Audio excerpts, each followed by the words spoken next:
안녕하세요. 오늘도 사연살롱을 찾아주셔서 감사합니다.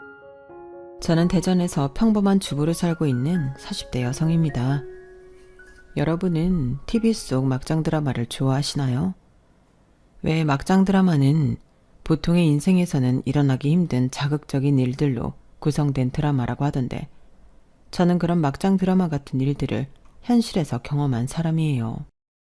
지금은 시간도 꽤 지났지만 아직도 시어머님의 기일만 다가오면 떠오르는 그날의 충격과 아픈 기억 때문에 저도 남편도 힘든 시간을 보내고 있는데요. 아마도 영영 그 기억에서 저희 부부는 자유로울 수 없을 것 같은 생각이 듭니다. 그만큼 저희가 경험한 일들은 감히 말하길 평범한 보통 일은 아닌데, 부디 제 사연이 방송되어 막장 드라마나 나올 법한 미치광이 형님이 하늘 아래 다시는 얼굴을 못 들고 살길 바랍니다. 저와 형님은 첫 만남부터 썩 좋지 않았어요. 형님은 저보다 8살이 많으셨는데 시집은 제가 먼저 와 있었고, 형님은 처음엔 자기는 아무것도 모른다며 저에게 뭐든 알려주라고 하더니 나중에 뭐만 하면 위아래를 따지며 자기가 시댁 재산을 쥐락펴락 하려고 했어요. 그러면서 시댁 행사나 시어머니의 건강에는 도통 관심이 없었는데, 딱 하나 유독 관심을 보였던 건 시댁 집안의 재산이었죠. 걸핏하면 시어머니의 명의로 있는 땅의 시세를 확인했고, 통장에는 돈이 얼마나 있는지 궁금해 하셨는데, 같이 사는 아주버님은 자기 와이프가 어떤 사람인지 잘 모르는 눈치였죠. 사실 저희 아주버님이 아주 경미한 장애가 있으시거든요. 그래서 나이가 꽉 차도록 변변한 연애 한번 해보지 못했고 결혼은 거의 포기 상태였는데, 어디서 누구 소개로 형님을 만났는지 모르지만 아주버님은 형님에게 푹 빠지고 마셨어요.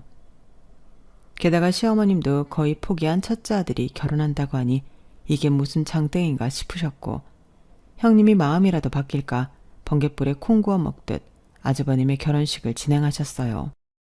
그러면서 내내 당신과 함께 살던 장남을 아파트까지 사서 분가시켰는데요. 그리하여 시어머니는 혼자 지내게 되셨고, 그 뒤로는 제가 혼자 계신 시어머니가 걱정되어 혼자서도 종종 시어머니를 찾아가 뵈었어요. 저희 집은 시댁과 차로 1시간 반 정도 걸리는 곳이었는데 어쩐지 형님은 어지간해서는 시댁에 가려 하지 않는 눈치라 제가 더 시어머니를 챙기려 했었네요. 사실 저는 시어머니를 참 좋아했어요. 친정엄마가 일찍 돌아가셔서 늘 엄마의 사랑이 고픈 저였거든요.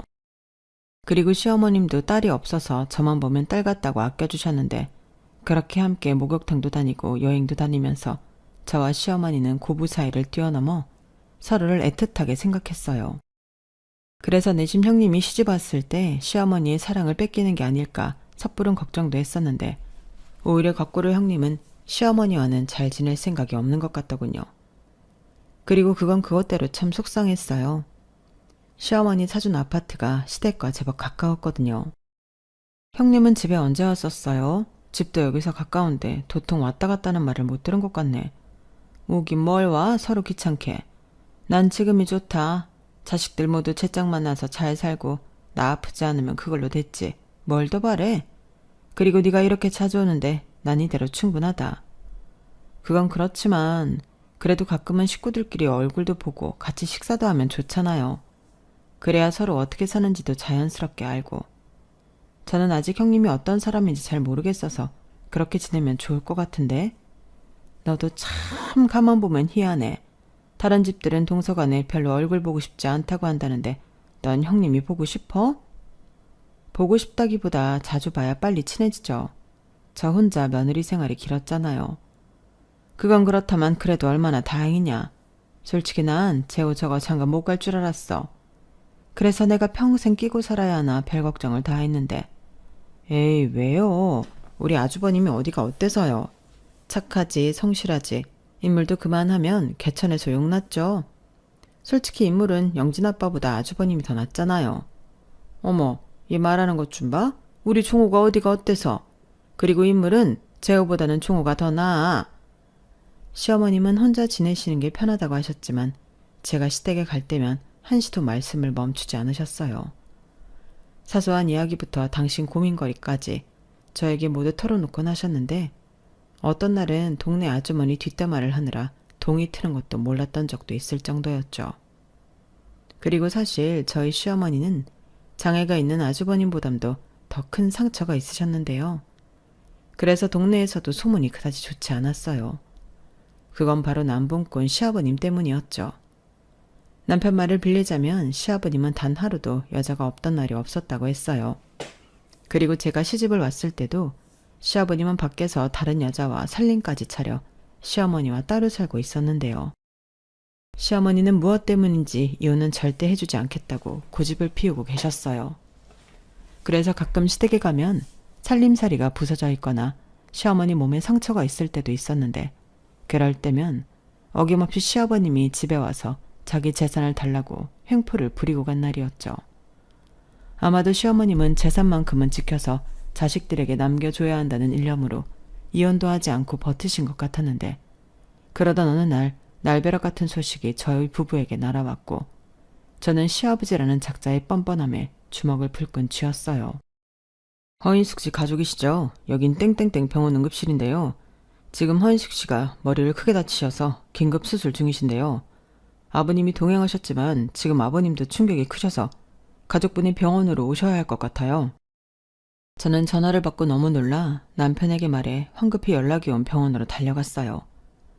그러자 언제 왔는지 형님 내외가 병원에 먼저 와 있었고, 시어머니가 다치게 된 원인을 알게 되었는데 정말 분노가 머리 끝까지 차올랐어요.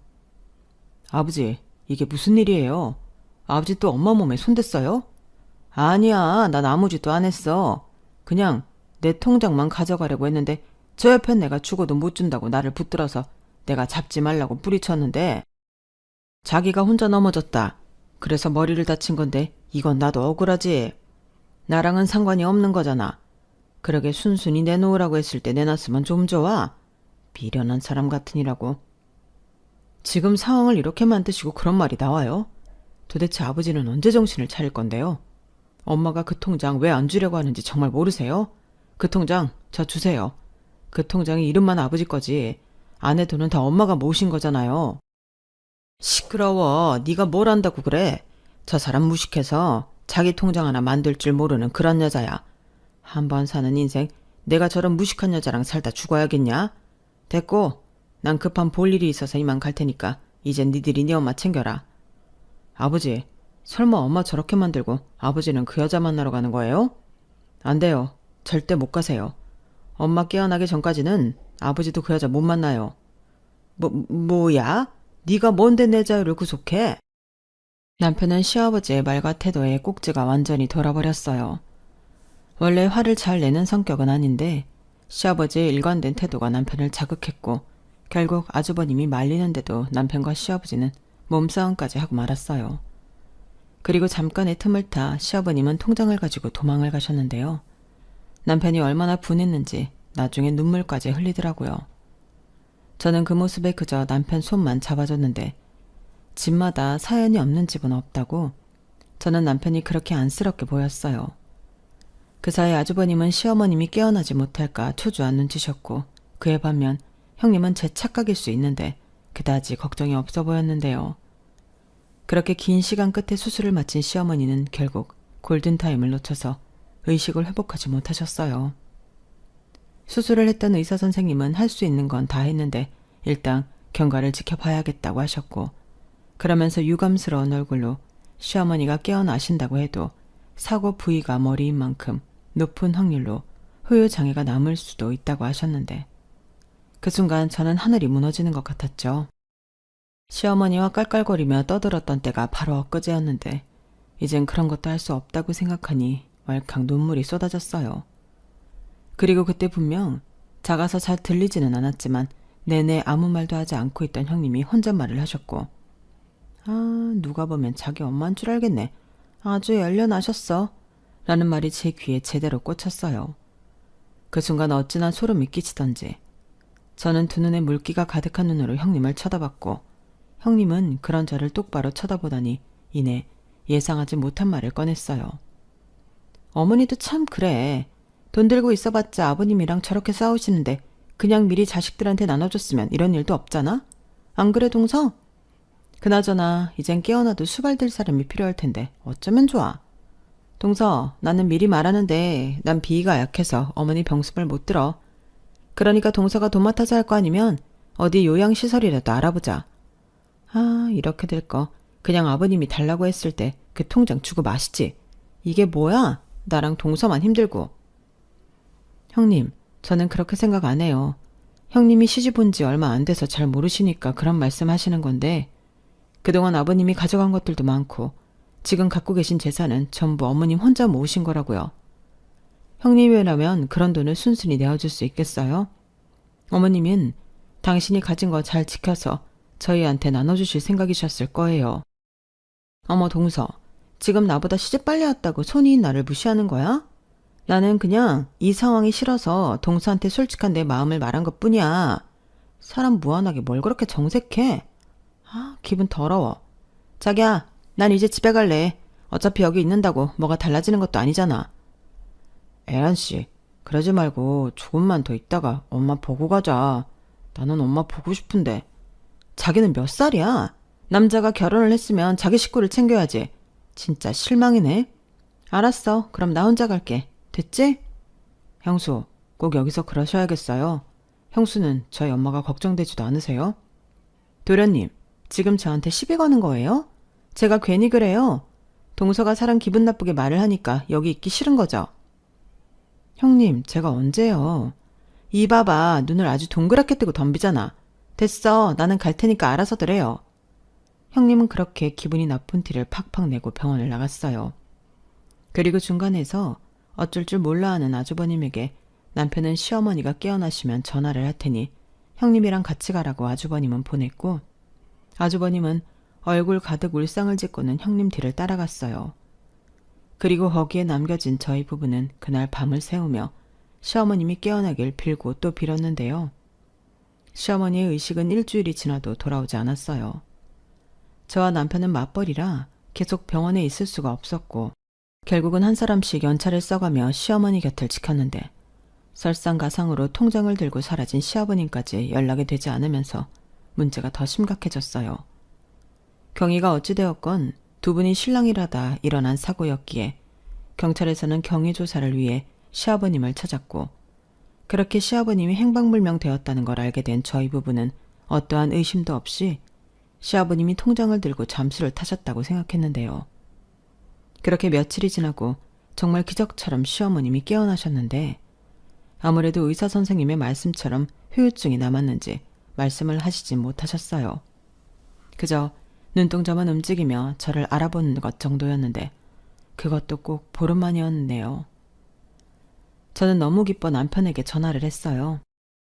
그리고 내키진 않지만 형님에게도 전화를 했는데요. 남편보다 형님 내외가 병원에 더 일찍 도착했고 곧이어 헐레벌떡 뛰어오는 남편의 모습이 보였어요. 그리고 곧 중환자실에서 일반 병실로 시어머니를 모셨고, 아무래도 당장은 움직일 수 없었기에 다른 사람들 눈도 있으니 1인실로 병실을 잡았는데, 형님은 비싼데 뭐하러 1인실을 잡았냐고 저에게 불만을 쏟아내더군요. 아직은 화장실을 가질 수가 없으니까 그런 기저귀를 쓰셔야 하고, 그럼 다른 사람들 보기도 좀 그렇잖아요. 커튼 있잖아. 그리고 다 늙은 노인네 뭐 볼 게 있다고. 형님, 그래도 그게 아니죠. 어머님도 여자고 저렇게 못 움직이셔도 감정은 다 느끼죠. 형님한테 병원비 같이 내자고 안 할 테니까 그만하세요. 동서 점점 선 넘는다. 그러니까 돈 낼 거 아니면 가만히 있어라. 제가 또 언제 그렇게 말했다고. 형님은 비위도 약해서 어머니 간병도 못 하신다면서요. 그럼 저라도 편하려고요. 그 정도도 이해 못 해주세요? 결국 저와 형님은 그날 이후 사이가 완전히 틀어졌어요. 저는 저대로 형님의 태도가 기분 나빴고, 형님은 자꾸 제가 선을 넘었다면서 연신 저를 째려보셨는데, 시어머니 보는 앞에서 싸우는 모습을 보이고 싶지 않아 저는 애써 형님의 시선을 외면했어요. 그러자 자기가 더 무시당한다고 생각했는지 이번에도 혼자 쌩하니 병원을 나가버렸는데, 저는 그때 확신했어요. 형님은 저와 같은 부류의 사람이 아니라는 걸요. 그래서 그런 형님은 그냥 없다고 생각하고 저 혼자 시어머니의 간병을 하기 시작했는데요. 남편은 혼자 하기 힘들다며 도와주겠다고 했지만 간병이라는 게 기저귀도 갈고 몸도 닦아드려야 하는 일이 있다 보니 아무리 아들이라도 남편의 도움을 받는 건 한계가 있더군요. 그리고 워낙 제 성격이 어설프게 같이 하느니 혼자 하는 게 편하다고 생각하는 편이라 어느 순간부터는 시어머니 케어는 그냥 제가 도맡아야 한다고 생각하게 되었는데 남편은 그런 저에게 미안하고 또 고마워했어요. 이럴 땐 자기가 아들이 아니라 딸이면 좋겠다고 하는데 그 말이 웃겨서 그럼 난 여자랑 결혼해? 라고 저도 농담을 해버렸네요. 아무튼 저는 그렇게 자처해서 시어머니의 간병을 맡았고 회사에서도 사정을 말해 쓸 수 있는 연차는 미리 당겨서 신청하고 급한 업무는 병실에서 처리했는데 시어머님이 다시 예전의 모습으로 돌아갈 수만 있다면 이런 고생쯤은 몇 번이고 할 수 있다고 생각했어요. 그리고 이런 제 마음이 시어머니에게도 통했는지 제가 간병을 맡은 후로 시어머니는 점차 건강 상태가 좋아지셨고 아직 몸을 움직이거나 말을 하기까지는 무리였지만 눈동자 말고도 얼굴 표정도 풍부해져 저 외만큼의 의사소통은 문제가 없었어요.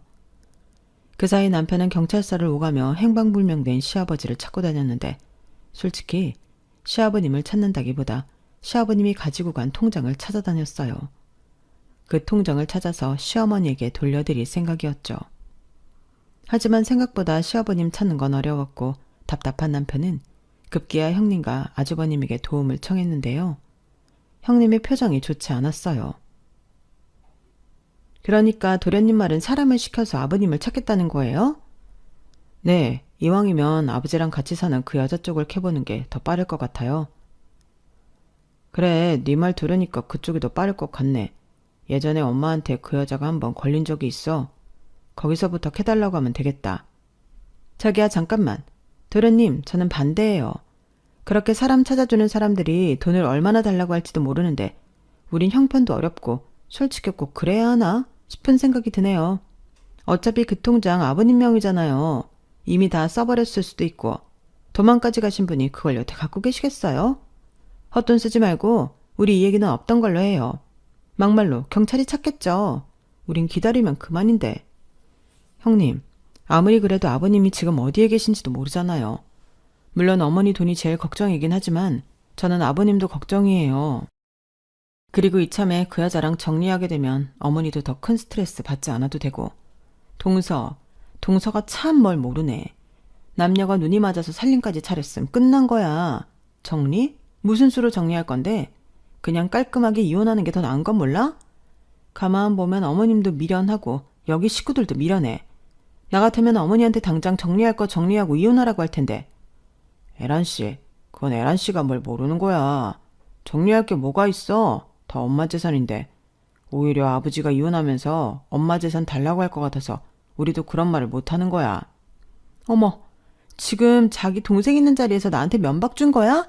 언제부터 동생이랑 죽이 잘 맞았다고 나한테 이럴 수가 있어? 이럴 거면 우리야말로 이혼해. 형수, 도련님, 저는 할 말 다 했어요. 저는 헛돈 쓰는 거 반대고요. 그래도 제 뜻 무시하고 이 사람이랑 진행하시면 저는 이 사람이랑 헤어질 테니 그런 줄 아세요. 참 어이가 없었어요.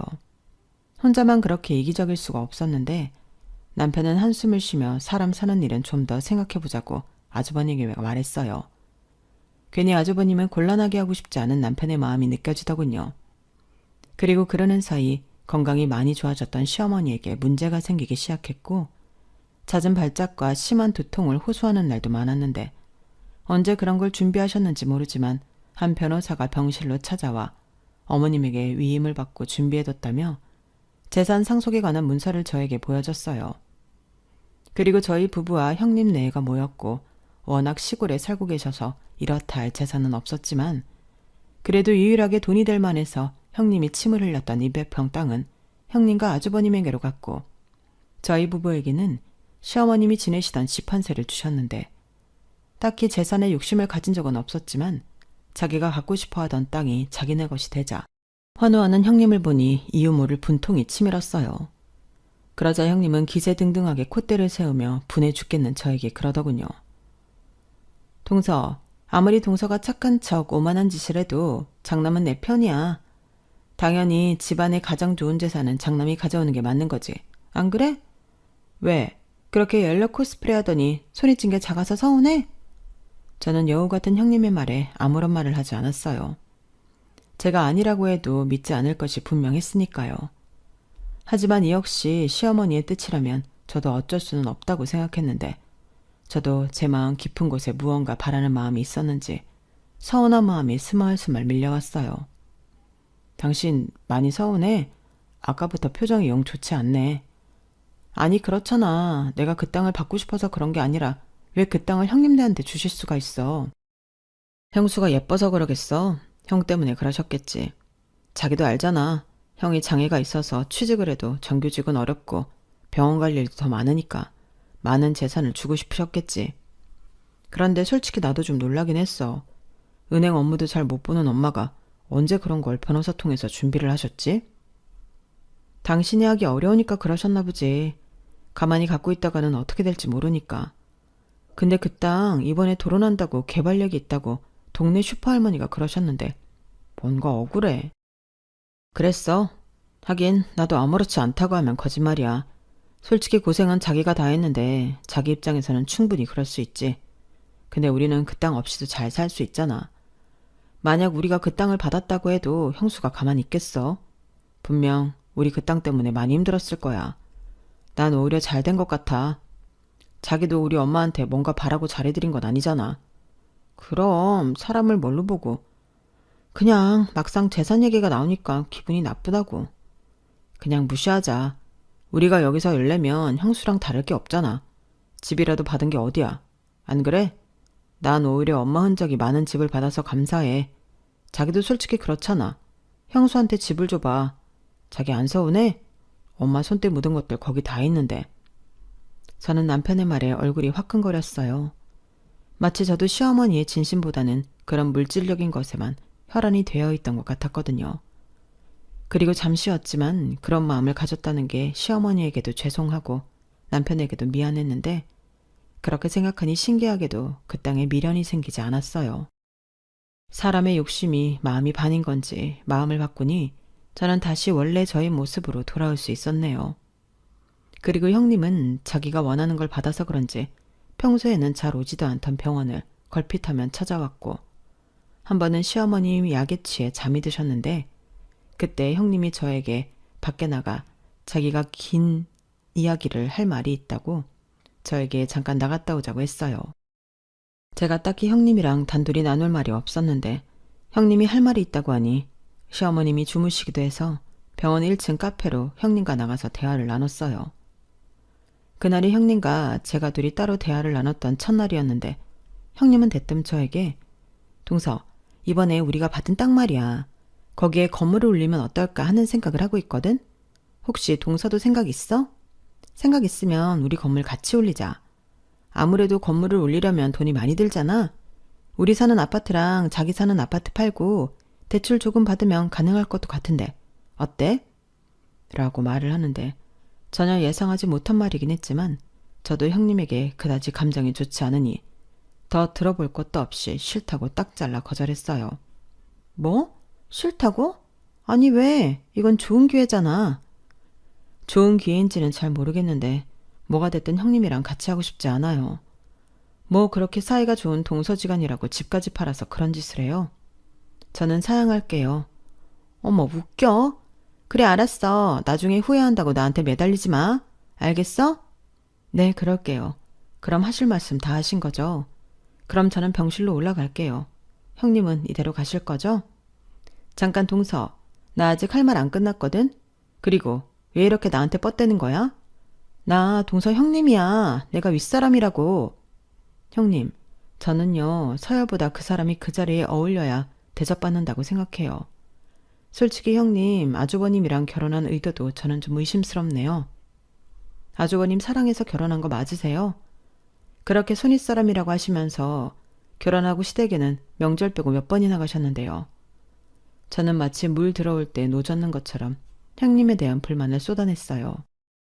그러자 자기가 기막힌다는 듯 형님의 얼굴이 울그락 푸르락 일그러졌는데 어쩐지 자꾸만 저를 가지 못하게 붙들고만 있는 것 같더군요.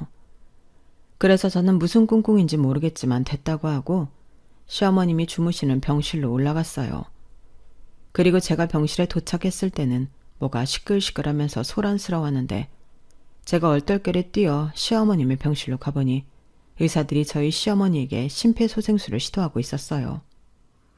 너무나 갑작스럽게 일어난 일에 저는 정신이 쏙 나가버렸고 조금 전까지 편안하게 주무셨는데 가게에서 삑 하는 소리가 들리자 병실에는 고요만이 흘렀네요. 의사 선생님은 저를 한번 쳐다보시고는 시어머니의 사망 선고를 내리셨고 저에게 시어머니에게 마지막 인사를 전하라고 하셨는데 너무 거짓말 같은 일이라서 저는 어머니, 어머니라는 말만 반복할 뿐이었어요. 드릴 말이 산처럼 많았는데 저는 준비도 못한 갑작스러운 이별에 바보처럼 마지막 인사도 제대로 드리지 못하고 의사 선생님에게 매달려 우리 어머니 좀 제발 살려달라고 애원하며 그 아까운 시간을 모두 보내고 말았어요. 그리고 경황은 없지만 장례를 준비해야 했기에 저는 남편에게 이 소식을 전해야만 했고 핸드폰 너머 들리는 남편의 울음소리에 저도 그만 망연자실 화장실 바닥에 주저앉아 남편과 함께 대성통곡을 했네요. 시어머니의 건강이 점점 나빠지면서 어쩌면 이런 일이 생길 수도 있다고 마음의 준비를 했어야 했는데 저는 참 바보처럼 저렇게라도 시어머님이 계속 옆에 계실 것만 같은 생각을 하고 있었으니 철없는 며느리가 시어머님 마지막 가는 길도 제대로 못 보내드리는 것만 같아 그렇게 제 자신이 싫을 수가 없더라고요. 그렇게 긴 3일이 지났어요. 울다가 지쳐 넋을 놓기를 반복하며 시어머니의 장례를 치르는데 3일은 정말 긴 시간이더군요. 그리고 그 순간은 형님이 있어 의지가 되긴 했어요. 저는 너무 힘들어서 제 몸 하나 챙기는 것도 쉽지 않았는데 형님은 참 덤덤하게 모든 장례 절차를 밟으셨거든요. 조문객과 인사도 하고 이것저것 지시도 모두 알아서 하는데 본인은 아니었지만 저는 그 순간만큼은 형님 덕에 마음 놓고 슬퍼만 할 수 있었어요. 그리고 형님은 발인을 마치고 전에 병원에 왔던 그 변호사를 대동해 시어머니의 유서대로 재산 문제를 정리해 나갔는데 어찌나 일사천리로 일을 진행시키는지 저도 남편도 형님의 일처리에 혀를 내둘렀어요. 덕분에 저희가 신경 써야 할 것도 없이 저희 부부는 시어머니가 지내시던 허름한 집을 상속받았고 저는 평소에도 추억이 많은 시어머니 집에서 유품을 정리한다는 핑계로 남편과 그 집에 며칠 지내기로 했는데요. 이 욕심 많은 형님은 이제는 또 빈집이 된 시어머니 집에도 욕심이 나는지 새까만 속을 내비치더군요. 동서 도련님, 그러지 말고 이 집 팔아요. 막말로 여기 누가 들어와 살 것도 아닌데 괜히 관리만 힘들지. 그참에 정리해서 현금 좀 챙겨두면 좋잖아요. 마침 제가 부동산 쪽 큰손을 아는데 이 집 얘기했더니 관심 있다고 하네. 좋은 기회니까 값 잘 받을 수 있을 때 팔자고요. 형수님, 저는 이 집 팔 생각 없어요. 이미 우리 재산 문제는 끝난 거 아닌가요? 그러니 이 집은 이제 신경 쓰지 마세요. 도련님, 그렇게 말하니까 내가 무슨 이 집 팔아서 나눠 갖자고 한 것 같네요. 나는 그냥 번거로운 일도 줄이고 이왕이면 다홍치마라고 돈 벌 수 있는 기회를 알려준 것뿐인데. 형님도 참 끈질기시네요. 저희가 언제 이 집 팔 거니까 업자 소개해달라고 했나요? 저희는 생각이 없다는데 계속 이렇게 밀어붙이는 저희가 뭐예요? 동서, 또 시비 거는 거야? 알겠어. 나는 그냥 좋은 뜻에서 말한 것뿐인데 두 사람이 아주 날 이상한 사람으로 만드네. 기분 나빠. 아주 자기들만 여자야.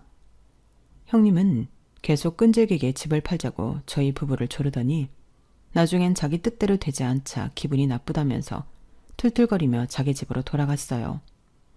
그리고 저희는 형님이 그러든지 말든지 신경 쓰지 않기로 했고 혹여라도 시아버님이 집으로 돌아오실 수도 있다는 생각에 시어머니의 집은 나중에라도 팔지 않기로 뜻을 모았어요.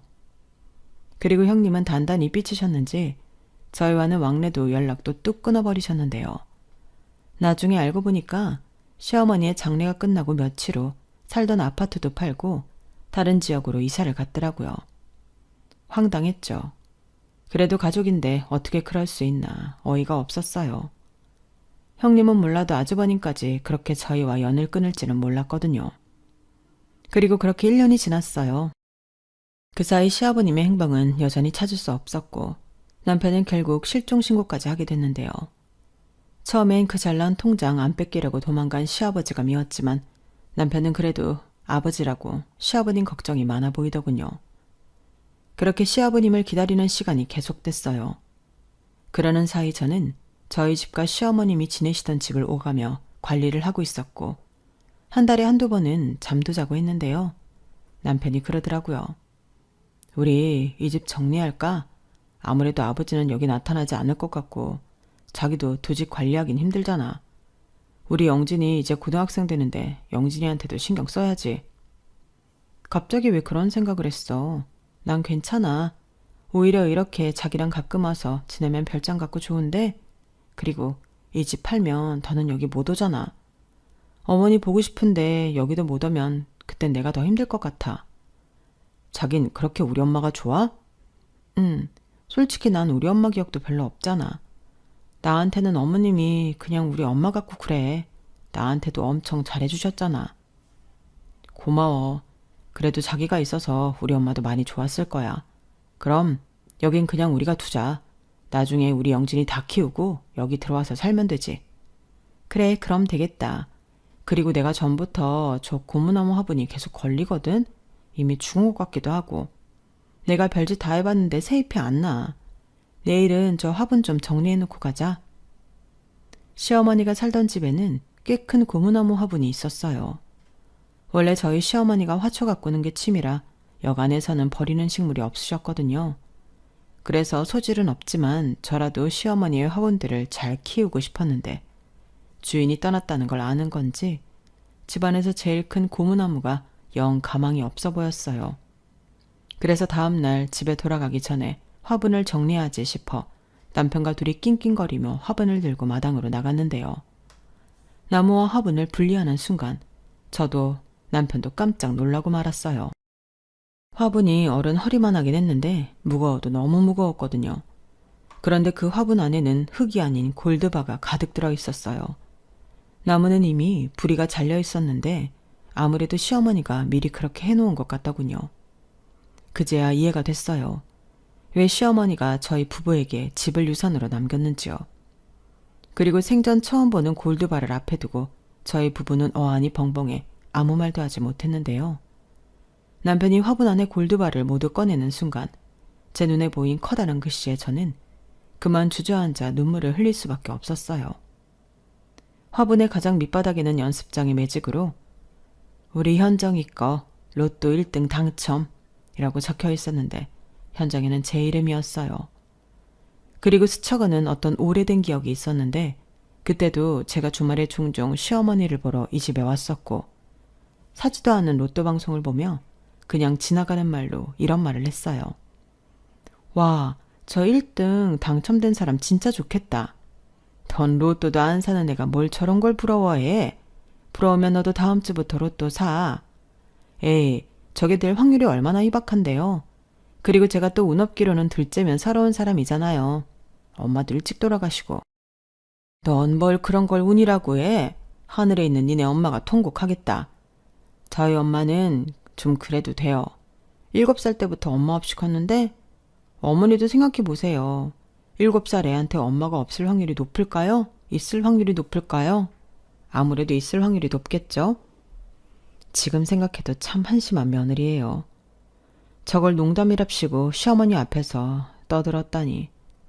그런데 그런 며느리의 투정을 시어머니는 애잔함으로 봐주신 듯 전 너무나 큰 상금을 받았고 어째서인지 저는 번쩍번쩍하는 골드바보다 투박한 시어머니의 글씨가 더 눈에 들어왔어요. 사실 저희 시어머니는 초등학교, 그때 시절로 국민학교도 제대로 졸업을 못해서 한글을 완전히 익히시지 못하신 분이셨거든요. 그래서 어디 가서 글씨를 써야 하는지라면 저에게 부끄러워하시면서 도움을 청하곤 하셨는데 그렇게 글씨 쓰기 싫다고 하신 분이 저런 기발한 생각을 어찌하셨는지 저는 너무 행복한 며느리였네요. 그날 뜻밖의 상금을 받게 된 저는 혹시 몰라 상속 업무를 처리해준 변호사에게 이 사실을 알렸고 이것 또한 상속이기에 상속세를 내야 한다는 말을 듣게 되었는데 그러면서 내심 욕심 많은 형님이 마음에 걸렸어요. 어디선가 또 돈 냄새를 맡고 법적인 증거 없지 않냐고 시어머님이 남겨주신 것에 욕심을 낼 것만 같아 불안했는데 정말 뜻밖의 연락이 경찰서에서 왔어요. 그리고 처음으로 저도 누군가를 죽이고 싶다는 마음을 갖게 되었는데 그건 저희 시어머니의 죽음이 타살로 밝혀졌기 때문이었죠. 범인은 정말 생각지도 못한 뜻밖의 사람이었어요. 남편이 그 여자를 보는 순간 그러더라고요. 저 여자가 시아버님의 내연녀라고요. 그리고 그때 제 눈엔 내연녀 옆에 낯익은 사람이 보였는데 황당하게도 그 사람은 연락이 끊긴 저희 형님이었어요. 형님은 이미 저와 남편을 알아본 듯 고개를 푹 숙이고 있었지만 팔에 쇠고랑을 차고 있는 모습이 저를 불안하게 했고 그제야 경찰서 구석에 넋이나가 앉아있는 아주버님이 보였어요. 그리고 곧이어 한 경찰에게서 충격적인 이야기를 듣게 되었는데요. 그 경찰의 말에 의하면 시아버님은 저희 시어머님이 돌아가시기 이전에 길거리에서 교통사고로 이미 돌아가신 후였다고 했어요. 그런데 교통사고 자체가 조금 이상해서 근처 CCTV를 확인하니 시아버님은 내연녀에게 쫓기고 있었고 손에는 통장이 들려 있었는데 그럼에도 그 통장에 있던 돈 8천만 원이 모두 내연녀의 계좌로 흘러갔음을 안 경찰은 수사를 넓혀가던 중 모든 것이 형님의 교사로 이루어진 점을 밝혀냈다고 했어요. 그리고 더 충격적인 건 형님이 병원에 있는 카페에서 저에게 같이 건물을 올리자고 되지도 않던 말을 했을 때 그 사이 내연녀가 저희 시어머니 병실로 들어가 자가호흡이 힘든 저희 시어머니의 산소호흡기에 손을 댔다는 것을 알게 되었는데 그 역시도 형님의 계획이었다고 내연녀가 자백을 했다더군요. 내연녀는 그 대가로 땅을 판 돈 중 1억이라는 돈을 형님에게 받았고 해외로 도주하려고 했는데 공항에서 붙잡혔고 조금이라도 감형을 받으려 형님을 배신하면서 모든 진실이 수면으로 올라왔는데 원래부터 돈 많은 남자들을 대상으로 그렇게 등을 쳐가며 살아온 여자들이었어요. 남편은 이 사실을 듣고 아주버님이 그랬던 것처럼 바닥에 털썩 주저앉았어요. 그리고 이성을 잃은 저는 분노에 차서 형님과 그 내연녀에게로 달려들었는데 장소가 장소인 만큼 경찰에게 저지를 당했고 저는 그 분풀이도 할 수 없게 되었어요. 야, 어떻게 인간이 이렇게까지 악독할 수가 있어? 네가 그러고도 사람이야? 우리 어머니 살려내. 당장 살려내라고. 이거 왜 이래? 내가 신이야? 죽은 사람을 어떻게 살려내? 그리고 닦아놓고 난 네가 제일 싫었어. 네가 어머니 친딸이니? 왜 설치는 거야? 너 아니었으면 그 양반 그렇게 가지도 않았어. 네가 날 자극하니까 나도 눈이 돌아서 그런 거라고. 그리고 어차피 이렇게 죽으나 저렇게 죽으나 노인네 가망 없었잖아. 미친년. 넌 미친 게 분명해. 그래, 나 미쳤어. 돈에 미쳤다고. 네가 내가 지금까지 어떻게 살았는지 알기나 해?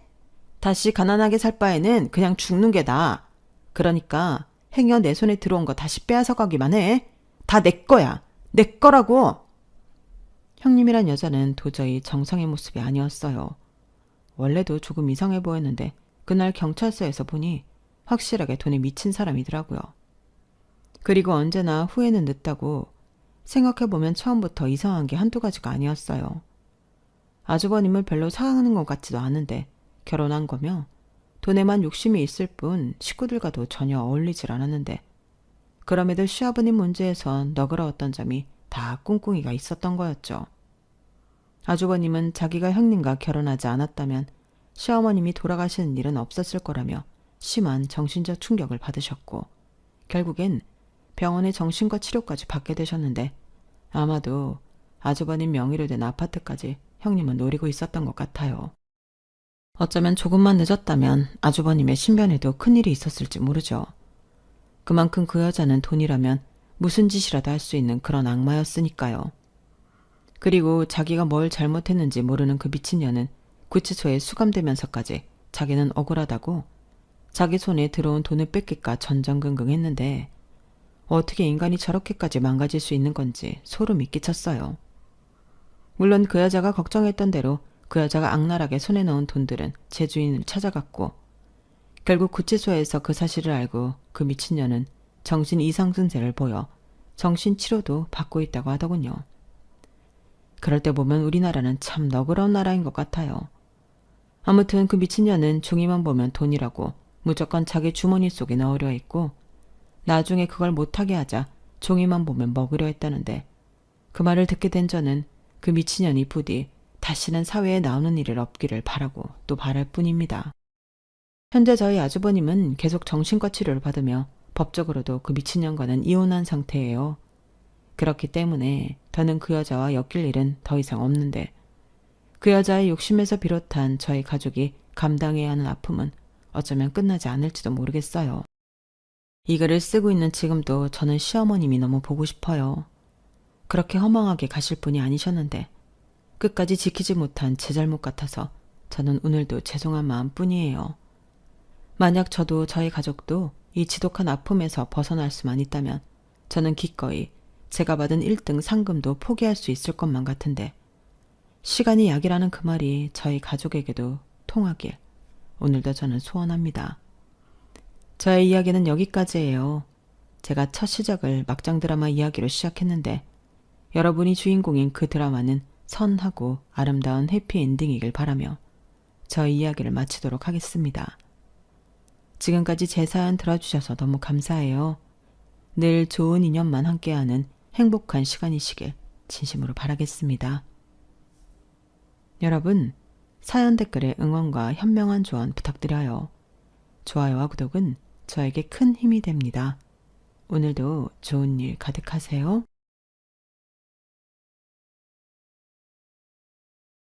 안녕하세요. 오늘도 사연 살롱을 찾아주셔서 감사합니다. 저는 부산에서 건설사를 운영하는 40대 여자입니다. 저는 10년 전 남편을 먼저 사고로 잃었어요. 저와 남편에게는 아들아이가 하나 있는데 남편이 세상을 떠났을 때는 아들이 고작 2살이었죠. 어찌나 막막하고 무섭던지 시간이 많이 지난 지금도 그때를 떠올리면 마음이 아프고 심장이 뚝 떨어지는 기분이에요. 그만큼 저는 남편에게 의지도 많이 했고 너무 사랑했어요. 남편은 정말 따뜻하고 좋은 사람이었거든요. 저뿐만 아니라 모든 사람이 남편을 다 좋아할 정도였죠. 그리고 무엇보다 남편은 가족을 생각하는 마음이 컸어요. 책임감이라고 하기엔 그 애정이 정말 남다른 사람이었죠. 그래서 늘 남편과 함께 있으면 사랑받는다는 기분을 느꼈는데 그만큼은 자기가 희생하더라도 가족이 행복할 수 있다면 기꺼이 모든 걸 다 내놓는 사람이었고 그래서인지 남편은 집안의 장남이라 자기가 집안 외에 뭐든 할 수 있는 걸 하려 했어요. 시댁은 대대로 건설사 사업을 하고 계셨거든요. 그래서 시아버님은 장남이 남편에게 회사를 물려주려 했었고 시아버님의 누님인 고모님이 상무이사직에 있던지만 자녀가 없어서인지 남편을 당신 아들처럼 챙기고 예뻐해 주셨어요. 그래서 남편 역시 꿈은 있었지만 진작에 포기하고 어릴 때부터 시아버님을 따라 회사에 나가 일을 배우고 대학 졸업 후엔 본격적으로 회사 일을 시작했는데요. 저 역시 결혼 뒤 남편을 돕기 위해 회사에 자주 나가곤 했어요. 저는 집안 형편이 좋지 않아 실업계 고등학교를 졸업하고 일찍부터 여러 사무실에서 회계 격리 일을 해왔는데 큰 도움은 아니었겠지만 그래도 제가 할 수 있는 일이 있어 저도 남편을 따라 회사에 할 수 있는 건 최대한 하려고 노력했어요. 그랬기에 시아버님은 저를 참 기특해 하셨는데요. 여기서 문제는 그런 저를 시어머니는 그다지 좋게 보지 않았다는 거였어요. 제가 고졸 출신의 친정도 내세울 것이 없다며 결혼을 반대하셨는데 시아버님이 저를 보시고 성실하고 인성이 바르자미 좋다며 바로 결혼을 허락하셨고 당신 남편의 뜻을 거스를 수 없었던 시어머니는 마음에도 들지 않는 저를 며느리로 받아들이면서 저와의 갈등은 점점 심해져만 갔어요. 그리고 시아버님도 고모님도 남편만 챙기는 통에 5살 아래인 시동생이 찬밥 신세가 됐다며 되레 저희 남편에게 불만이 많으셨는데요. 시동생에게 가야 할 사랑과 관심까지 남편이 모두 가져갔다고 생각하는 시어머니는 누가 보면 친엄마가 아니라고 생각할 정도로 가끔은 남편을 홀대하곤 하셨어요. 너는 네 아버지도 있고 고모가 싸고 돌잖아. 그런데 우리 석현이는 누가 있니? 원래 집안의 막둥이면 그렇게 아끼고 챙긴다는데 어째 이놈의 집구석은 장난만 그렇게 위하는지. 그래서 나라도 네 동생 챙기는 거니 넌 서운해 마라. 엄마, 제가 언제 서운해했다고요. 저는 괜찮아요. 그리고 아버지도 고모도 워낙 회사 일로 바쁘고 석현이는 어려서 자주 못 보니까 그래서 생각을 못하는 것뿐이에요. 나중에 석현이도 회사에 들어오면 그때는 또 다르죠. 다르긴 뭘 달라. 좌우지간 진짜 마음에 안 들어. 그렇게 시어머니는 정작 본인인 서방님보다 자기가 더 서운해하며 분해하셨어요. 그리고 서방님은 아무 생각 없이 매일 술에 찌들어 살았는데 어린 나이에 벌써 노름에 빠져 있었고 무슨 세트처럼 여자는 또 얼마나 좋아하는지 월화수목 금토일 돌아가며 여자를 만나더군요. 하지만 그런 것도 결국엔 머리가 좋아야 하는 거였어요. 시동생은 머리가 나쁜지 노름만 했다 하면 다 잃고 왔고 여자도 다른 여자들에게 들키는 일이 다반사였는데 이 인간이 왜 저렇게 살까? 한심하게 보였죠. 거기에 걸핏하면 시비에 합의까지 해야 하는 사고까지 빵빵 터뜨려주니 집안이 조용할 날이 없었고 오죽하면 시아버님이 호적에서 파버리겠다며 카드 뺏고 용돈 끊고 집에서 쫓아낸 적도 있었는데요. 그럴 때만 어머님이 어찌나 전전긍긍 하시던지 그런 일이 생기면 저희 집에 찾아와 남편을 들들 볶았어요.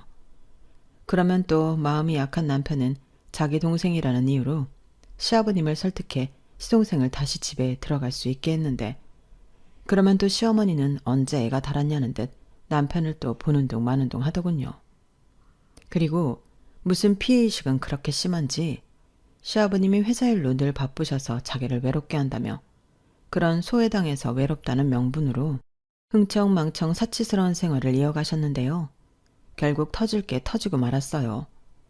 당신 요즘 너무 쇼핑이 잦은 거 아니야? 요즘 경기가 얼마나 어려운데 돈 한 푼 벌지도 않으면서 돈을 그렇게 써? 어머, 지금 당신 내가 돈 쓰는 게 아깝다는 거예요? 석진이 쳐준 봐. 회사 일 바쁘다고 하면 석진이 따라서 회사 와서 일하는데 대표 부인이라는 사람이 아무 생각 없이 돈만 쓰고 다니면 내가 당신이 좋게 보이겠어? 뭐예요? 지금 날 고졸 출신에 뭐 하나 볼 것 없는 쟤랑 비교하는 거예요? 기분 나빠. 나 이대 나온 여자인 건 몰라요? 내 친구들 다 그렇게 사는데 당신은 내가 당신 회사에 나가서 일이나 했으면 좋겠다는 거예요? 나는 싫어요. 내가 말을 말아야지. 이러니 내가 당신이랑 말 섞기 싫다는 거야. 아무튼 당신 계속 그렇게 사치만 부리면 당신 쓰라고 준 카드 죄다 없앨 테니 그런 줄 알아. 생활비하라고 카드 줬더니 이건 뭐 아주 개인 용돈처럼 쓰고 있어. 정말 쪼잔하다 쪼잔해. 무슨 회사 대표 소갈딱지가 그래요? 나 참 자존심 상해서. 알겠어요. 그럼 나도 당신 동생처럼 이사직 하나 자리 줘요. 내가 출근해서 월급 받았으면 되잖아요. 월급은 뭐 아무나 주는 줄 알아? 이사? 당신이 뭘 할 줄 안다고 이사직을 달래. 나와서 허드렛 일이나 해. 시어머니는 그렇게 시아버님과 싸우면 온몸을 부들부들 떨 정도로 분해하셨고 그 여파는 여지없이 저에게 향해 왔는데 솔직히 저도 억울한 걸로 따지면 둘째라면 서러울 지경이었어요. 그렇기에 저도 제가 싫다는 시어머니와는 부딪히려 시댁에는 잘 가지 않았는데 시어머니는 그걸 제가 시아버님을 믿고 자기를 무시한다고 생각하는 눈치였어요. 그리고 아버지보다는 엄마를 쏙 빼닮은 시동생은 자기 집에 돈 좀 있다는 것만 믿고 그 후진 버릇을 고치지 못했는데 그러니 고모님은 같은 조카여도 시동생은 그다지 예뻐하지 않았죠. 그러던 중 정말 생각지도 못한 비보가 날아왔어요. 그날은 시아버님이 일주일 일정을 마치고 돌아오시는 날이었는데 운전기사의 졸음운전으로 고속도로에서 교통사고가 크게 났고 시아버님은 허무하게 세상을 떠나시고 마셨어요.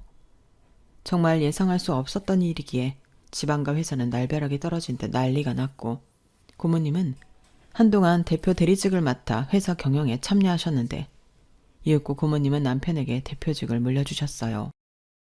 어차피 너한테 물려주려 했던 회사잖아. 이럴 때일수록 네가 흔들리지 않고 잘 해야 해. 네 아버지가 어떻게 지킨 회사인 줄은 알지? 고모는 너 믿는다? 그래도 전 아직 준비가 안 됐는데요. 고모가 우선 회사 좀 맡아주시고 제가 준비가 되면 그때 주시는 게. 고모가 볼 때 너 괜찮아. 실무며 현장 일이며 너 경험도 많잖아. 거기에 거래처들 다 네가 후계인 거 알아서 네가 대표직 맡아서 일 처리하는 거 큰 어려움 없을 거다. 그래, 엄마 생각도 그래. 원래 네 아버지가 너한테 물려줄 회사였잖아. 엄마도 도울 수 있는 건 도울게. 이 회사가 어떤 회사니? 네 아버지가 청춘 바친 회사인데. 고모 말 듣자. 응, 석진아? 남편은 시어머니까지 나서서 말씀하시자 마음의 준비는 덜 됐지만 자기밖에 없다는 생각에 대표직을 수락했어요. 그러자 시어머니도 아들 혼자 회사를 맡는 게 불안하다며 평소 좋아하지도 않는 저까지 끌고 당신을 회사 운영에 참여시켜달라고 했는데 남편과 고모님이 이를 찬성해 저와 시어머니는 함께 정식으로 회사의 일원이 되었죠. 하지만 저는 남편과 함께 일한다는 기쁨보다는 걱정이 많았는데요. 그건 남편이 대표직을 맡은 날부터 아버지를 잃은 슬픔과 집안의 가장이 되었다는 책임감 때문인지 쉬자고 해도 쉬지 않고 연일 무리만 했기 때문이었어요. 거기에 고모님까지 실질적인 회사 일에 손을 떼면서 남편은 일에만 매달리고 살았는데 시아버님 대신이라는 그 자리가 그만큼 남편을 쉴 수 없게 만드는 것 같더군요.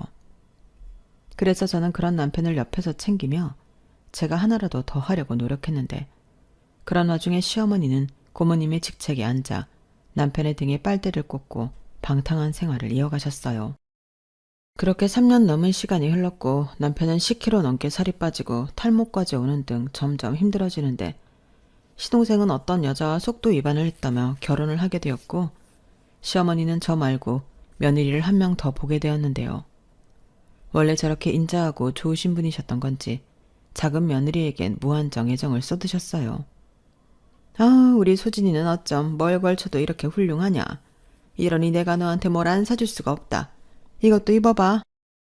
어머니, 저 지금 임신해서 배 때문에 이것들 다 사봤자 애기 낳으면 못 입어요. 그러지 말고 옷 말고 백 사주시면 안 돼요? 백은 애기 낳고도 들고 다닐 수 있는데. 안 되긴 왜 안 되겠니? 알았다. 그리고 너 입고 있는 것까지는 사라. 임신하면 뭐 벗고 다녀? 임신했어도 여자는 꾸며야 하는 거야. 누구랑 다르게 태가 다르니 사줄 맛이 난다 얘. 이봐요 아가씨, 이것들 계산해줘요. 우린 백 사러 위에 명품관 가자. 감사해요 어머니. 그나저나 저만 이렇게 받아서 형님이 서운하실 것 같아요. 형님 것도 하나 사주세요. 아니야 동서. 난 오히려 그런 건 불편해서 싫더라고. 그래, 원래 물건도 다 주인이 있는 법이다. 얘한테 이런 비싼 것들이 당치에 어울리긴 한다니? 너, 네 남편 거 샀으면 이만 돌아가라. 난 우리 둘째 며느리랑 쇼핑마저 하고 내친김에 저녁도 먹고 퇴근할 거니까. 회사에는 외근 나갔다가 밖에서 퇴근하는 걸로 처리 좀 해줘. 어머니, 이번 주 내내 계속 그러셨는데 앞으로는 어려울 것 같아요. 벌써 회사에 말도 들기 시작했고요. 뭐라니? 지들끼리 내 험담하면 뭐 달라져? 왜 이래? 내 아들이 회사 대표야. 내 아들이 회사를 잘 운영하는데 그럼 됐지. 좌우간 저렇게 눈치가 없다. 알아서 잘 둘러대면 될걸. 꼭 저렇게 가방끈 짧은 티를 내요. 둘째야, 너 애 낳으면 회사 나와서 일해라. 네가 하면 쟤보다 100배 더 잘하지. 그럴까요 어머니? 저도 집에서 애 키울 바에는 나가서 일하고 싶어요. 그래, 너라면 내가 바로 상무자리 만들어 놓으라고 할게. 정말요? 그럼 네 남편도 이사직에 있는데 부인이 평사원이면 말이 되니? 저는 그런 시어머니의 말에 속이 터져 나갈 것 같았어요. 사실 시아버님 돌아가시고 회사에 들어온 시어머니는 당시도 놀기 바쁜 당시 막내 아들을 회사 상무자리에 떡 하고 앉혔는데 남편이 아무리 반대해도 막무가내셨어요. 그리고 그렇게 낙하산으로 회사에 들어온 서방님은 일주일에 한 번 출근할까 말까 해서 말이 돌고 있었는데 그러면서 월급은 다 받아가려 하니 저도 그 꼴이 좋아 보이진 않았죠. 그런데 거기에 동서까지 똑같은 짓을 하려 한다고 생각하니 저는 표정이 일그러졌고 시어머니와 동서는 제 반응이 어떻든 상관하지 않았는데요.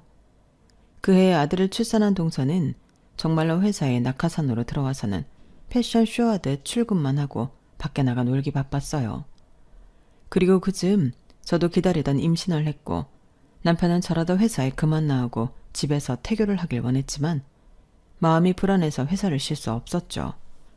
하지만 난산으로 아이를 출산하고 아이가 태어나자 아팠던 터라 저는 자연스럽게 회사보다는 아이를 돌보게 되었어요.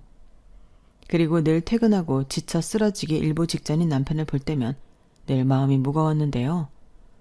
여보, 요즘 너무 무리하는 거 아니야? 그러다 자기 쓰러질까 봐 너무 무서워. 일도 쉬엄쉬엄 해야지. 요즘은 옆에 나도 없어서 챙겨주는 사람도 없잖아. 괜찮아. 내가 아직 서툴러서 그래.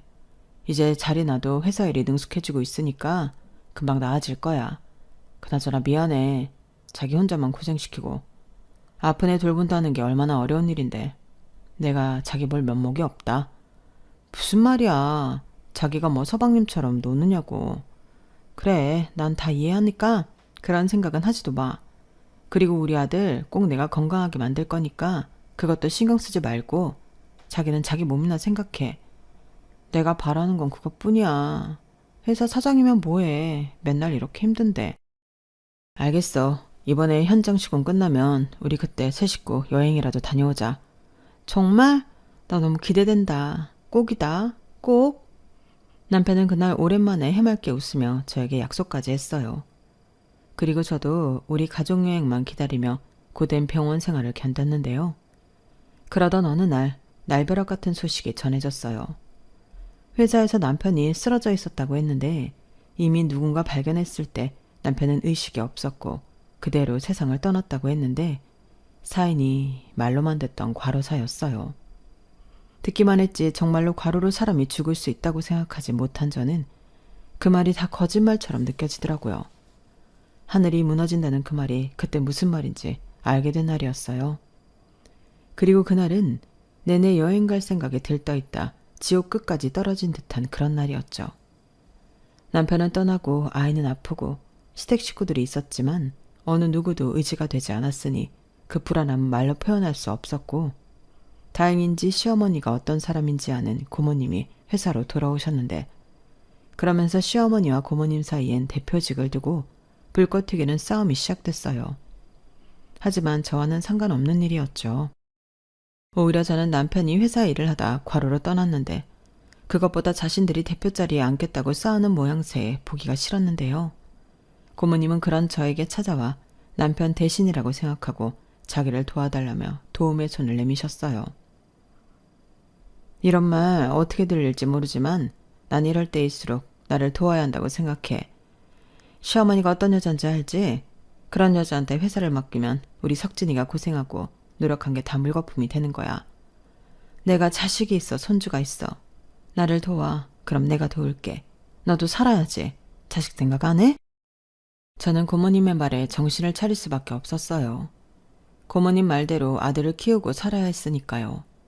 그래서 고모님의 제안을 받아들였고 아무래도 시어머님에게는 그 어떤 기대도 없었기 때문에 그날 이후 남편이 그랬던 것처럼 저는 회사에 최선을 다하며 하루하루를 보냈어요. 그렇게 1년 남짓 고모님을 도와 회사 일을 맡아 했는데 시어머님은 무슨 생각이신지 어느 날부터 전에 없던 저에게 관심을 갖고 챙겨주시기 시작하더군요. 참 별난 일이 아닐 수 없었어요. 첫째야, 점심 먹었니? 어째 계속 보니까 네가 너무 무리하는 것 같더라. 그러지 말고 우리 작은 애랑 같이 나가서 요 앞에서 점심 먹고 오자. 저는 괜찮아요. 하던 일도 빨리 마무리해야 하고 이따 오후엔 시우 병원 진료도 있어서 시간이 없어요. 아우, 그러다 너도 병나. 내가 네가 너무 걱정돼서 그런다. 고모님이 너한테 지금 잘해주는 게 왜인 것 같니? 자식도 없고 너 이용해서 그 자리에 오래 있으려는 계략이야. 근데 넌 내 며느리잖아. 나라도 내 식구를 챙기려고 그러는 거니까 밥 먹자. 먹고 하면 되지. 정 시간에 쫓기면 네 동수한테 하라고 해라. 어머니, 제가 이걸 어떻게 해요? 저 하나도 모르는데. 너도 회사밥 먹은 지가 얼만데 아직 그런 말을 해. 대학도 나온 똑똑한 애가. 너도 다 할 수 있어. 안 그러냐 큰애야? 어서 나가서 우리 맛있는 거 먹자. 내가 우리 며느리 몸보신하라고 예약도 다 해놨다. 정말 이상한 일이었어요. 전에는 그렇게 무시하고 저만 보면 족제비 눈을 하던 시어머니인데 그날부터 저를 무척이나 챙기셨고 처음엔 분명 무슨 꿍꿍이가 있다고 생각했기에 그런 시어머니를 밀어냈는데 제가 바쁘면 아들애까지 당신께서 챙기겠다는 시어머니에게 저도 점차 마음의 문을 열게 되었어요. 너랑 나랑 따지고 보면 같은 처지지 않니? 둘째야 지 남편도 있고 뭐가 아쉽겠어. 근데 너나 나나 이 망 아래서 챙긴다고 남편 잃고 그래서 문득 나라도 너를 챙겨야겠다는 생각이 들었다. 너 그동안 나한테 많이 서운했지? 저는 어머님이 그렇게까지 생각하시는 줄 몰랐어요. 원래 사람 사는 게 그렇다. 밉다가 측은했다가 원래 고운 정보다 미운 정이 질겨. 난 너한테 아무래도 미운 정이 깊은가 보다. 그러니까 지금이라도 나한테 의지하렴. 시우도 우리 장손인데 내가 챙겨야지. 내 아들이 남기고 간 유일한 혈육인데. 에휴, 석진이 생각하니까 눈물이 나네. 내가 별로 좋지 못한 엄마여서 내내 가슴이 아파. 이렇게 빨리 갈 줄 알았으면 더 아끼고 사랑해 줄 걸. 저는 그런 시어머니의 말에 눈물이 났어요. 이런 말이 좀 이상할지 모르지만 늦게 어른이 되신 것 같은 기분이었죠. 그래서 그날 이후 저도 시어머니를 많이 챙기고 따랐어요. 고모님이 많이 챙겨주시긴 했지만 아무래도 고모님에게 심적으로 의지할 수는 없었는데 시어머니는 어쩐지 남편의 어머니이고 제 아이의 할머니라는 생각에 마음이 금방 기울더라고요.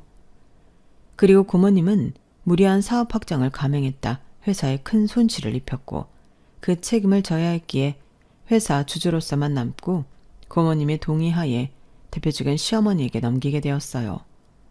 아무래도 시동생이 있으니 가업인 만큼 시동생에게 회사를 물려줘야 한다고 생각하신 눈치셨죠. 당연히 저는 서운한 마음이 들었어요. 그렇게 시동생을 그릇이 못된다며 못마땅하게 여기시더니 막상 대표 자리는 핏줄인 시동생에게 주자고 하셨다니 저도 배신감이 들었어요.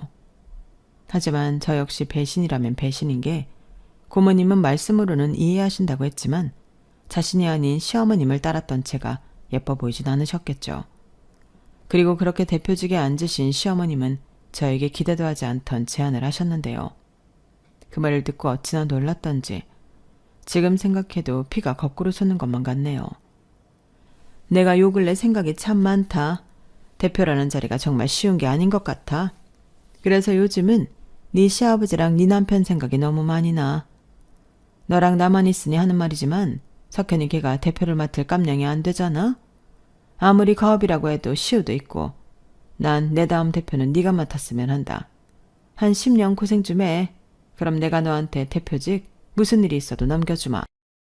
어머니 그래도 서방님이 있는데 그리고 동서가 가만히 있겠어요? 저는 자리엔 욕심 없어요. 그냥 지금처럼 시우 키울 수 있게 회사에 다닐 수 있으면 감사하죠. 얘가 이렇게 겸손하다니까. 네가 그러니까 남한테 고졸이라고 무시당하는 거야. 나야 이제 네 능력을 알지만 남들이 뭐라고 생각하겠어? 막말로 내 아들이고 며느리지만 걔들이 회사에 나와서 뭐 일다운 일이라도 하기는 하냐? 일은 전부 네가 맡아서 하고 난 그냥 결제 서류에 사인만 하는데 우리 회사 너 없으면 망한다. 그러니 그러지 말고 시애미 말 들어. 너 좋으라고 하는 거 아니고 우리 시우 미래를 생각해서 하는 말이야. 저는 그날 가슴이 뛰었어요. 시어머님이 저를 그렇게까지 생각할 줄은 정말 몰랐기에 시어머니의 말에 감동까지 받으며 그날 이후 제 회사라는 마음으로 거의 30대를 회사에 갈아 넣었어요. 일이라는 게 찾아서 하기 시작하면 정말 한도 끝도 없거든요. 그리고 여전히 해가 지날수록 하는 일에 비해 서방님과 동서의 연봉도 올랐는데 시어머님은 걔들 그거라도 있으니까 어디 가서 사고 쳐도 수습하고 사는 거야. 네가 그 정도는 좀 봐줘라. 안 그러면 걔들이 돈 때문에 우리 회사 기술이라도 팔면 어째? 라며 그 정도는 알아도 넘기자고 했고 저는 정말 내키진 않았지만 서방님도 동서도 그런 잔머리는 기가 막히게 울리는 인물이라 시어머니의 말에 따르기로 했어요. 그 사이 회사는 많이 성장했고 고모님도 당신이 손해본 것을 시어머니는 배표 자리에 있으면서 모든 것을 수습하자 그제야 시어머니와의 관계도 풀고 나름 3인체제로 굴러가는 회사가 되었어요. 그 사이 제 아들은 일상생활이 가능할 정도로 건강을 많이 회복했고 나름 남편의 빈자리는 컸지만 열심히 살았다고 자부했는데 그러던 중 제대로 뒤통수 맞는 날이 다가왔어요. 시어머니와 고모님은 서로 합치를 봤다며 지금까지 모든 걸 갈아 넣은 제가 아닌 서방님에게 대표직을 물려주기로 했다며 저에게 통보했고 이미 임원들 사이에도 합의가 끝났다며 저에게 이해하라고 통보하는데 워낙 제 회사라는 마음이 커서인지 저는 너무 화가 났어요. 따지고 보면 한 번도 제 회사였던 적이 없는데 회사를 통째로 뺏긴 기분이 들었고 시어머니와 고모님에게 노란한 기분이 들더군요. 그리고 얄미운 동서가 제대로 제 뒤통수를 치는데 제 안에 뭔가가 뚝 끊어지는 기분이었어요. 어머님 고모님, 저희 그이가 대표직을 맡게 된 만큼 손을 봐야 할 문제가 있어요. 형님의 연봉이 하는 일에 비해 너무 많은 것 같아 하향 조정이 필요한데 그렇게 하도록 하겠습니다. 대표는 그이니까 이건 그냥 그렇게 한다고 말씀드리는 거예요. 그래라, 고모님 괜찮으시죠? 우리가 석현이한테 대표직을 준 이상 저희는 그저 한 발 물러나 있자고요. 저나 형님이나 그동안 이놈의 회사 일한다고 제대로 여행도 못 다니고 쉬지도 못했는데 이제는 회사가 제대로 주인을 만났으니 우리도 한가롭게 여유나 즐기면서 살아요. 그래, 그러자고. 신혜 너도 이해해라. 우리도 어쩔 수 없어. 우리가 뭐 힘이 있냐? 그리고 내가 전에는 생각을 못했는데 아직 너 젊은데 재혼이라도 해봐. 아휴, 그러니 너도 이해하고 다니려면 다니고 아니다 싶으면 네 길 찾아가라. 고모님, 어머님, 세상에 이러시는 법이 어딨어요. 제가 그동안 어떻게 일했는데요. 자그마치 10년이잖아요. 어머, 형님, 누가 들으면 봉사한 줄 알겠네. 꼬박꼬박 월급 다 받아가셨잖아요. 이제 와서 연봉 좀 깎는다고 하니까 그렇게 난리치리세요? 꼬이시면 그만두시던가요. 저는 조몰래 짝이라도 한 저들에게 너무 화가 났어요. 그리고 대표직에 앉아서 자기 와이프가 하는 말에 그저 낄낄거리는 시동생을 보니 분노가 머리 꼭대기까지 치고 올라가는데 제가 시동생을 무시해서가 아니라 시동생이 회사를 맡으면 금방이라도 회사가 망할 것 같은 불안감이 컸어요. 이제 좀 제대로 자리 잡아서 여러 대규모 시경을 앞두고 있던 때였는데 이미 사전 계약과 미팅 같은 건 제가 진행한 일이라 저는 정말이지 눈뜨고 코 베인 듯한 기분이 들었어요. 하지만 그렇다고 남 좋을 일은 더는 하고 싶지 않았던 저는 그들 보란듯이 퇴사하겠다고 했고 동서는 비웃으며 꼴에 자존심이 있다며 그럼 당장 퇴사 처리시키겠다고 하는데 저는 그 길로 그들과 또 회사와는 연을 끊기로 했어요. 집에서 아들은 그런 제가 걱정이었는지 말도 제대로 하지 못하고 눈치만 봤는데 그제야 저도 아들이한테 미안한 마음이 들더군요. 그간 회사 일한다고 엄마 노릇도 제대로 하지 못한 게 한꺼번에 밀려왔어요. 그래서 이렇게 된 거 좀 쉬면서 아들과 시간을 갖자고 여행을 준비했는데요. 그렇게 한 달을 제주도에서 한가롭게 지내니 제 안의 분노도 잠시였지만 좀 가라앉는 기분이 들었어요. 그리고 더는 그들과 그 어떤 형태로든 엮이고 싶지 않았기에 이참에 조용한 곳에 이사를 하면 어떨까 고민하며 이사갈 곳을 물색하고 있었는데요. 무슨 바람인지 시어머님이 저를 찾아왔어요. 저기 이런 말 하게 돼서 나도 좀 불편한데 다시 회사에 나오면 어떻겠니? 대우는 전이랑 똑같이 하는 조건이야. 제가 왜 그래야 하죠? 어머님 믿는 서방님이랑 동서가 있잖아요. 원래 인수인계라는 게 있는 거잖아. 네가 따온 계약들인데 네가 쏙 빠져버렸으니 우리가 얼마나 곤란한 줄 아니? 전에는 안 입고 오면 그만두라고 하신 분들이 이건 또 무슨 경우예요? 어머님은 남 뒤통수 때리는 게 특기세요? 뭐야? 이게 좀 잘해줬더니 똥인지 된장인지 구별을 못하나? 시애미가 시키면 알겠다고 출근하면 될걸. 고졸인 주제에 뭐가 잘났다고 뻗대? 네가 그 학력에 어디 가서 취직이나 할 수 있을 것 같아? 시우 생각해서 내가 제안하는 거니 군말하지 말고 내일부터 다시 출근해라. 싫어요. 제가 왜요? 10년이에요. 저는 그 10년 동안 제 새끼도 제대로 돌보지 못하고 일했는데 제가 얻은 게 뭐가 있죠? 제 인생은 제가 알아서 할 테니 남의 인생 간섭하지 마시고 돌아가세요. 얘 좀 봐. 어쩜 말도 꼭 지 수준처럼 기분 나쁘게 하네? 왜? 내가 지금 네가 아쉬워 보이니까 꼴에 튕겨보겠다는 거야? 알았다. 관둬라. 너 같은 애도 하는 걸 우리 애들이 못할까 봐. 그래. 너 혼자 어디 잘 먹고 잘 살아봐라. 나중에 네 새끼 앞장세워서 도와달라고 하기만 해봐. 너랑 우리는 남이다, 남. 염려 마세요. 그럴 일이 없으니까 당장 돌아가세요. 그리고 불쾌하니까 다신 찾아오지 마세요. 저는 시어머니를 쫓아내다시피 집 밖으로 내보냈어요. 그리고 다음 날 회사의 여러 부장급 팀장들이 저에게 연락이 왔는데 아무래도 계약대로 시공이 어려울 것 같다며 대표인 서방님과 이사인 동서가 그 책임을 물어 해고하겠다고 협박을 하는 모양이었어요. 정말 생긴 대로 논다고 지들이 발로 뛸 생각은 하지 않고 사람만 찍어 누르려 하는데 겨우 가라앉힌 화가 들 끓더라고요. 그래서 당장에 회사에 쳐들어갔어요. 회사는 시동생 것이지만 제 아래서 저와 함께 고생한 사람들이 제가 없어서 당하고만 있는 꼴은 도저히 볼 수 없었거든요. 그렇게 회사에 도착한 저는 시어머니와 시동서 내외와 단판을 짓기 위해 곧장 대표실로 향했어요. 이미 회사 직원들 모두 제 얼굴을 알기에 저를 막는 이는 아무도 없었는데 제가 막 대표실 문을 열려고 하자 원래도 높은 톤의 시어머니의 목소리가 들리더군요. 저는 내심 잘됐다고 생각했어요. 한 자리에 빌어먹을 시댁 식구들이 모두 모여있으니 잘됐다 싶었거든요. 그런데 제가 문을 연 순간 저는 제가 제 귀를 의심할 수밖에 없었어요. 그들은 자신과 함께 작당한 고모님을 몰아낼 계획을 세우고 있었던 것 같았는데 그런 과정에서 30년도 더 묵은 비밀을 털어놓고 있었거든요. 석현이, 그리고 둘째 너 말 잘 들어라. 우리가 그 늙은 여우 같은 그 여자를 왜 내쫓아야 하냐면 네가 네 아버지 핏줄이 아니라서야. 엄마, 지금 그게 무슨 말이야? 내가 아버지 핏줄이 아니라니. 어머니, 그 말은 그러니까 어머님이. 그래, 내가 외도를 해서 낳은 자식이 석현이 너다. 남편이라는 남자가 하도 회사밖에 몰라서 내가 좀 외로웠어. 그러다 애를 가졌고 그 바보 같은 남자는 자기 애라고 믿는 눈치더라. 뭐 덕분에 나는 별 어려움 없이 석현이 너를 낳았는데 지금 여기에 누가 있니? 행여 네 고모라는 여편네가 이 사실을 알아봐라.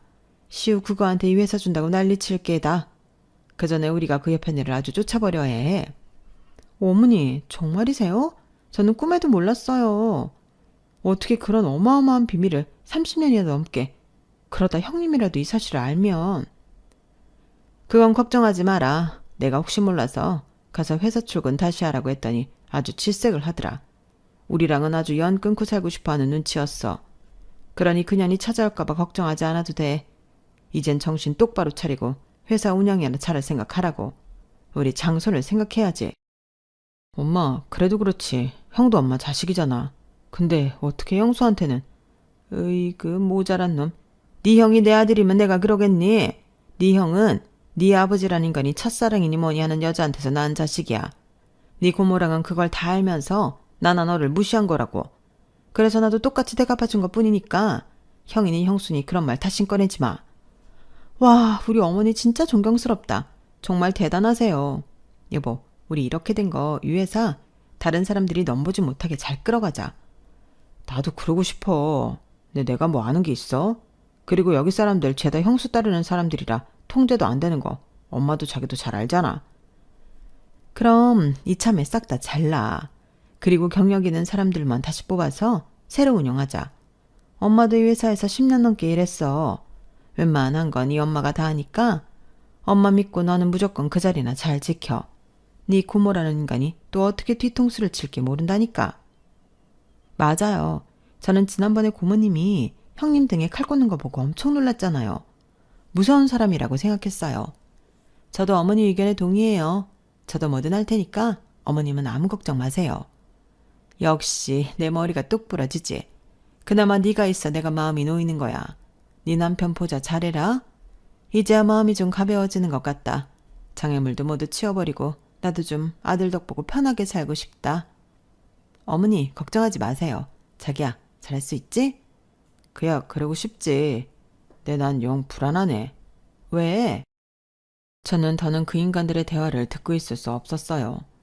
그래서 고모님께 전화해 회사로 빨리 오시라고 했고 그대로 대표실 안으로 쳐들어가서 대표실을 뒤집어 놓았어요. 불안할 수밖에 없지. 그렇게 큰 죄를 짓고 어떻게 아무렇지 않게 그 자리에 있을 수가 있겠어. 내가 당신 하는 말 다 들었어. 정말 대단하다. 인간들이 어떻게 그럴 수 있지? 오히려 그나마 양심 있는 건 그 대표 자리에 있는 놈 하나네. 뭐야? 너는 왜 여기 있어? 너는 이제 이 회사랑 아무 상관없는 사람이잖아. 맞아요. 형님은 퇴사해서 이젠 잡상인이라고요. 당장 나가세요. 그래? 난 잡상이면 넌 뭔데? 이 회사가 어떤 회사인진 알지. 대대로 내려오는 가업이야. 근데 거기 대표 자리에 앉은 사람은 자격이 있나? 핏줄도 능력도 뭐 하나 없어 보이는데? 내가 다 바로잡을 거니까 기대해. 뭔 개소리야. 너 당장 안 나가? 이것들은 밖에서 놀고 자빠졌나? 잡상인 통제도 제대로 못하는 거야? 밖에 사람 없어. 이 물건 당장 끌어내. 시어머니라는 여자는 얼굴이 시뻘겋게 달아올라서는 목에 핏대까지 세우며 소리쳤어요. 그리고 그때 제 연락을 받은 고모님이 잔뜩 화가 난 얼굴로 대표실 문에 들이닥쳤고 저는 그제야 통화 중인 핸드폰을 종료시켰어요. 저는 긴 이야기를 할 수 없어 대략적인 이야기만 한 뒤 핸드폰을 계속 켜놓고 그들과 싸웠고 오시는 길에 모든 걸 다 알게 된 고모님은 그야말로 겹겹이 오는 배신감에 치를 떨었는데요. 오자마자 이렇게 소리쳤어요. 끌어내긴 누굴 끌어내. 여기 참놈들은 니들이잖아. 이 도둑놈들. 그리고 나라고 니들이 내 뒤통수 칠 거라는 거 모르고 있었겠어? 이미 다 손을 써놨다고. 고모님은 대표실에 10개도 넘는 도청장치를 손수건에 보여줬어요. 그러자 시어머니도 서방님 내에도 경악을 금치 못했는데 그 뒤로 고모님은 자기 집안의 모든 사람들을 동원해 시어머니가 저지른 행각에 대해 고발하고 그들을 회사 내에서 영원히 내쫓아버리든 그들의 해이만을 다루는 회의를 열었는데 결과는 보나 마나였어요. 회사는 물론이고 시아버님에게 물려받은 유산들까지 싹 몰수하기 위한 법적인 절차가 이루어졌고 고모님은 그제야 눈물까지 흘리며 저에게 자기도 속은 거라며 미안하다고 다시 회사로 돌아달라고 부탁을 하셨는데 저는 남편에게 미안했지만 더는 그 회사로 돌아가고 싶지 않더군요. 그리고 며칠 뒤 어려움을 호소한 직원들이 저에게 의논할 것이 있다며 찾아왔고 지금의 회사를 창립하게 되었어요. 더는 어떤 세력에 휩쓸리지 않는 그런 회사를 만들고 싶다는 뜻이 한 곳에 모여 만든 회사였죠. 그리고 저는 그 직원들의 부탁으로 대표직을 수락했고 남편에 이어 저를 따르던 직원 모두가 저희의 회사로 이직해 왔는데 정말 감동도 그런 감동이 없더군요. 정말 꿈 같은 일이었어요. 허무하다고 생각한 것들이 사실은 모두 쓸모없는 일은 아니었어요. 그 뒤 많은 것이 변했어요. 물론 저는 다시 바빠져야 했지만 이젠 아들도 저를 이해하기 시작했고 먼저 회사와 거래하던 사람들이 소식을 듣고 저에게 손을 내밀었는데 결국 고모님은 모두 동의했다며 저에게 회사를 넘기겠다고 하셨어요. 나도 이제 나이가 많잖아. 그리고 자네 생각하면 너무 미안하고 시우한테 고모 할머니가 마지막으로 주는 선물이라고 생각하고 우리 회사 합병해줘. 이대로 망해서 없어지면 내가 우리 아버지랑 동생 얼굴을 어떻게 봐. 나를 용서해달라고 하지 않을게. 그저 우리 회사만 받아줘. 아무 조건 없어. 집안 어른들도 시우가 있으니까 모두 동의하셨고. 그래도 전 좀 그런데요. 괜히 그 회사랑 합병했다가 다른 말 나올 수도 있고 저는 이제 가업이니 뭐니 싫거든요. 시우가 원하지 않으면 사업도 물려주지 않을 거예요. 그래, 시우가 그러고 싶다면 어쩔 수 없지. 그냥 내 손에서 망하는 게 싫어서 그래. 어쩌면 난 정말 죽을 때까지 그 죄책감 어쩌라고. 나도 일체 경영에 손 뗄 거고 더는 너한테 이래라 저래라는 사람들 없을 거야. 혹시 알아? 그 인간 같지도 않은 것들이 치근덕거리면 나만한 좋은 카드가 없잖아. 나도 그동안 벌 만큼 벌었어. 그냥 편하게 지내고 싶어서 그래. 석진이한테 미안하기도 하고. 알지? 내가 석진이 예뻐한 건 이런저런 계산이 아닌 거. 이렇게 고모로서 사과할 수 있게 해줘. 막말로 내가 그 자리 뺏어다 그 망할 것 준 건데 이대로면 나도 제명이 못 살아. 저는 결국 구구절절 애원하는 고모님의 부탁을 들어줄 수밖에 없었어요.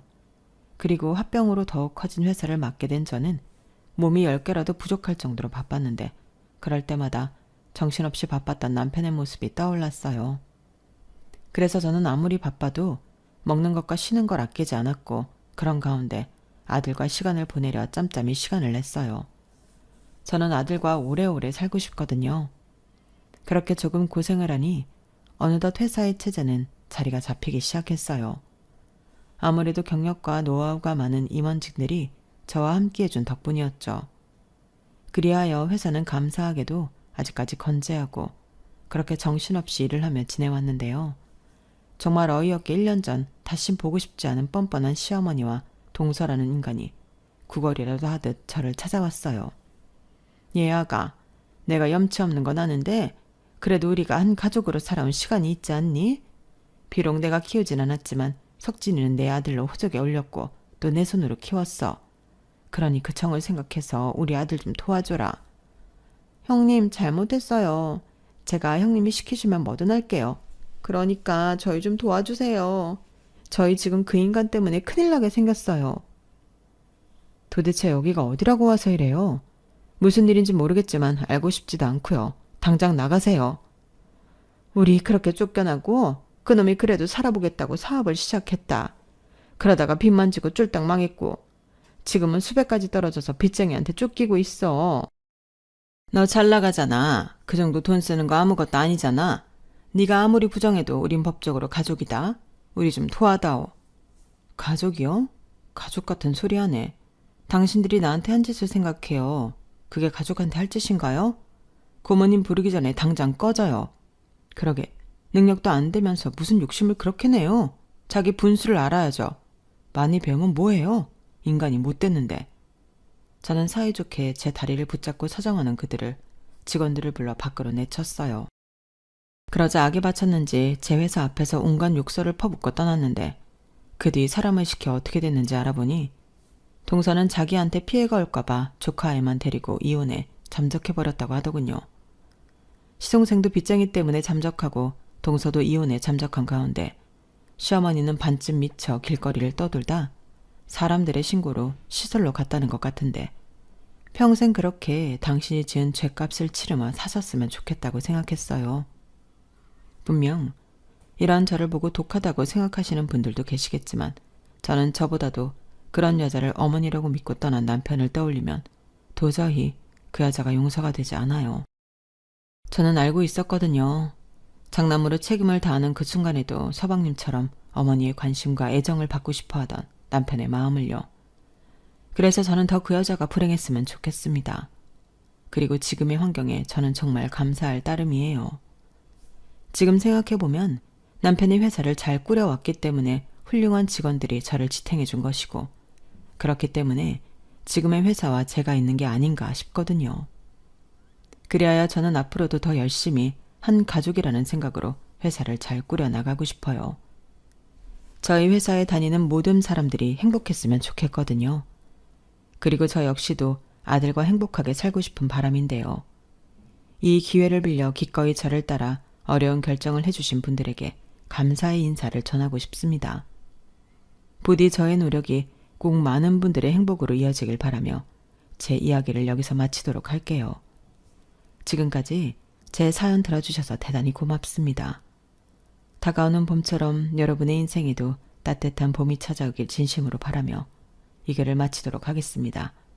감사합니다. 여러분, 사연 댓글에 응원과 현명한 조언 부탁드려요. 좋아요와 구독은 저에게 큰 힘이 됩니다. 오늘도 좋은 일 가득하세요.